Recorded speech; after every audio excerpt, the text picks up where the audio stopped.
Hello everyone, welcome back to Yaduvanshi Pathshala. Question number 1 है, कौन सी नदी अमरकंटक के पठार से निकलती है? कौन सी नदी अमरकंटक के पठार से निकलती है? तो नर्मदा नदी जो है वो अमरकंटक के पठार से निकलती है। ऑप्शन नंबर ए आपका राइट आंसर हो जाएगा।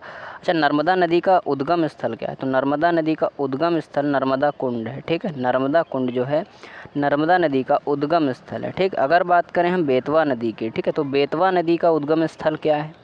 तो पहली बात ये भोपाल से निकलती है। ठीक है, भोपाल के विंध्याचल पर्वत श्रृंखला, ठीक है, विंध्याचल पर्वत श्रृंखला से ये निकलती है। ठीक है, वहीं इसका उद्गम स्थल है। ठीक है, विंध्याचल पर्वत श्रृंखला जो है बेतवा नदी का उद्गम स्थल है। अगर बात करें हम गोदावरी नदी की, गोदावरी नदी की, तो गोदावरी नदी का उद्गम स्थल क्या है? तो गोदावरी नदी का उद्गम स्थल पहली बात तो ये महाराष्ट्र से निकलती है। त्र्यंबकम पहाड़ी जो है इसका उद्गम स्थल है। ठीक है, त्र्यंबकम पहाड़ी, त्र्यंबकम पहाड़ी जो है, त्र्यंबकम पहाड़ी जो है इसका उद्गम स्थल है गोदावरी नदी का। ठीक है, जो कि महाराष्ट्र से निकलती है। ओके, अगला क्वेश्चन नंबर 2 पूछा जा रहा है कि विश्व विकास रिपोर्ट किसके द्वारा जारी की जाती है? यानी वर्ल्ड डेवलपमेंट रिपोर्ट जो होती है वो किसके द्वारा जारी की जाती है? तो ये जो है विश्व बैंक के द्वारा जारी की जाती है। ऑप्शन नंबर भी आपका राइट आंसर हो जाएगा। क्या होता है ये विश्व बैंक? ठीक है, तो विश्व बैंक जो है ये वर्तमान दुनिया की आर्थिक, सामाजिक और पर्यावरणीय स्थिति को दर्शाता है। ठीक है, उसकी एक रिपोर्ट जारी करता है जिसमें ये पता लगता है कि जो है इसकी पर्यावरणीय स्थिति क्या है, ठीक है, इसकी सामाजिक स्थिति क्या है, उसकी आर्थिक स्थिति क्या है, तो इसके बारे में ये जो है एक रिपोर्ट निकालता है।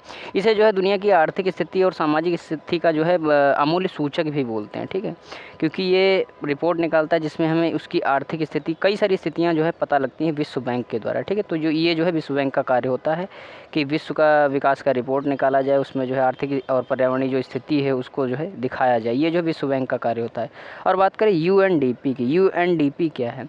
तो यूएनडीपी का फुल फॉर्म होता है यूनाइटेड नेशन डेवलपमेंट प्रोग्राम। ठीक है, यूनाइटेड नेशन डेवलपमेंट प्रोग्राम। और बात करें डब्ल्यूएचओ के फुल फॉर्म की, तो डब्ल्यूएचओ का फुल फॉर्म है वर्ल्ड हेल्थ ऑर्गेनाइजेशन। ओके, और बात करें यहाँ पर आईएमएफ के बारे में, आईएमएफ क्या है? तो इंटरनेशनल मॉनेटरी फंड, इसे हिंदी में बोलते हैं अंतर्राष्ट्रीय मुद्रा कोष। ये एक संस्था होती है जो राष्ट्रों की वैश्विक और आर्थिक स्थिति पर दृष्टि बनाए रखती है, आईएमएफ। ओके, अगला क्वेश्चन नंबर 3 पूछ रहा है कि राणा प्रताप सागर जल विद्युत संयंत्र किस राज्य में स्थित है? इंपॉर्टेंट क्वेश्चन है, राणा प्रताप सागर जल विद्युत संयंत्र किस राज्य में स्थित है? ठीक है, तो ये जो है राजस्थान राज्य में स्थित है। ऑप्शन नंबर डी आपका राइट आंसर हो जाएगा। राजस्थान में कहाँ पर स्थित है? तो राजस्थान में रावत भाटा में चंबल नदी के किनारे ये स्थित है। ठीक है, यह चंबल नदी पर स्थित है। ठीक है, रावत भाटा के चंबल नदी, रावत भाटा कहाँ है? तो ये जो है राजस्थान में पड़ जाता है आपका। अच्छा, इसका उद्घाटन कब हुआ था? तो इसका जो है राणा प्रताप जल सागर विद्युत संयंत्र का उद्घाटन 9 फरवरी 1970 को हुआ था। ठीक है, 9 फरवरी 1970 को इसका जो है उद्घाटन हुआ था। अच्छा, इसकी उद्घाटन जो किया किसने था? तो इंदिरा गांधी ने इसका उद्घाटन किया था। ठीक है, राणा प्रताप जल विद्युत सागर संयंत्र का उद्घाटन जो है इंदिरा गांधी ने किया था, इंदिरा गांधी ने किया था। ठीक है, इंदिरा गांधी ने इसका उद्घाटन किया था। और बात करें यहाँ पर उत्तराखंड की, ठीक है, उत्तराखंड, तो पहली बात तो उत्तराखंड की कैपिटल यानी राजधानी क्या है? तो उत्तराखंड की राजधानी है देहरादून। ठीक है, देहरादून इसकी राजधानी है।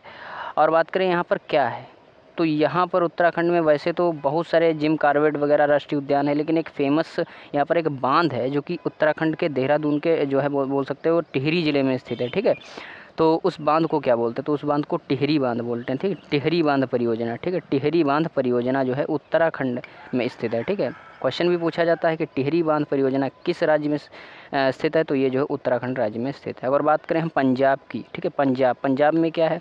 तो पहली बात तो पंजाब की राजधानी क्या है? तो पंजाब की राजधानी है चंडीगढ़। ठीक है, चंडीगढ़ जो है इसकी राजधानी है। ठीक है, और यहाँ पर जो है भाखड़ा, रणजीत सागर आदि बांध यहाँ पर स्थित हैं। भाखड़ा और रणजीत सागर बांध जो है ये जो है पंजाब में स्थित हैं। ओके, अगला क्वेश्चन नंबर 4 पूछ रहा है कि हैजा रोग किसके कारण होता है? ठीक है, इंपॉर्टेंट क्वेश्चन है, कई बार पूछा जा चुका कि हैजा रोग किसके कारण होता है? तो हैजा रोग जो है जीवाणु के कारण होता है। ठीक है, ऑप्शन नंबर बी आपका राइट आंसर हो जाएगा, जीवाणुओं के कारण। ठीक है, और बात करें प्रोटोजुआ से होने वाले कुछ रोग, तो प्रोटोजुआ से होने वाले रोग हैं जैसे डायरिया,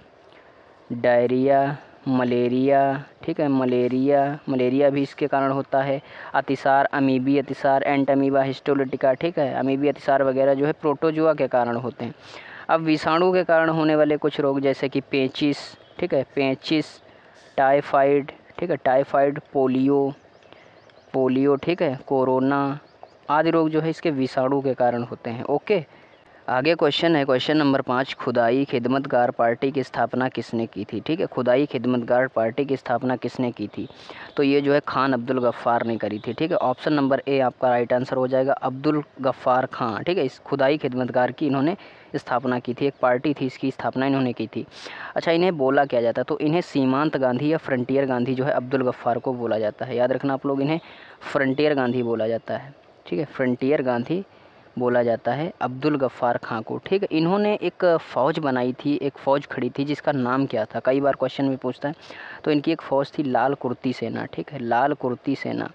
तो लाल कुर्ती सेना जो है अब्दुल गफ़्फ़ार खान ने जो है खड़ी करी थी, इनकी ही एक वो सेना थी। ठीक है, और लाला लाजपत राय की अगर हम बात करें तो लाला लाजपत राय को क्या बोला जाता है, किसी अन्य नाम से, तो इनको पंजाब का केसरी भी बोला जाता है। ठीक है, पंजाब का केसरी बोला जाता है, पंजाब का केसरी इनको जो है बोला जाता है, किसको, लाला लाजपत राय को। और बात करें बिपिन चंद्र पाल की, तो बिपिन चंद्र पाल ने किस चीज़ का बहिष्कार किया था, वो क्या था। ठीक है, तो इन्होंने स्वदेशी उपयोग पर बहिष्कार किया, और गरीबी और बेरोजगारी को मिटाने के लिए इन्होंने विदेशी वस्तुओं का बहिष्कार किया, ताकि ये जो है देश से गरीबी हटा सकें और अपने देश में जो उपयोगित वस्तुएं हैं या फिर अपने देश में जो निर्माण की गई वस्तुएं हैं उनका हम लोग यूज़ करें और गरीबी को हटाएं। ये जो है बिपिन चंद्र पाल जी का एक तरीके से इन्होंने बहिष्कार किया और देश को जागरूक किया। ओके।